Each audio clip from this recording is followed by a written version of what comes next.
ஒரு அழகான காட்டின் நடுவே ஒரு சிறிய ஆறு அமைதியாக பாய்ந்து கொண்டிருந்தது. பச்சை மரங்களும் மலர்களும் பறவைகளும் இனிமையான குரல்களும் அந்த இடத்துக்கு ஒரு மந்திரம் போல் அமைதியை கொடுத்தன.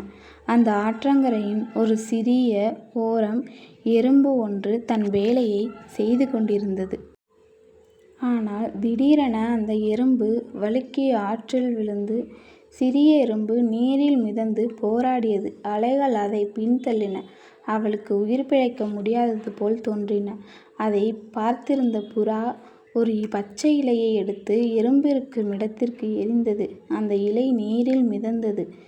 போராடி அலைகளுக்கு நடுவே நீரில் போராடி எறும்பு தப்பித்தது. சில நாட்களுக்கு பிறகு அந்த இடத்துக்கு ஒரு வேட்டைக்காரன் வந்தான். அவன் வேலை எடுத்து புறாவை நோக்கி நின்றான். ஆபத்தில் இருந்த புறா. எறும்பு அங்கு இருந்தது.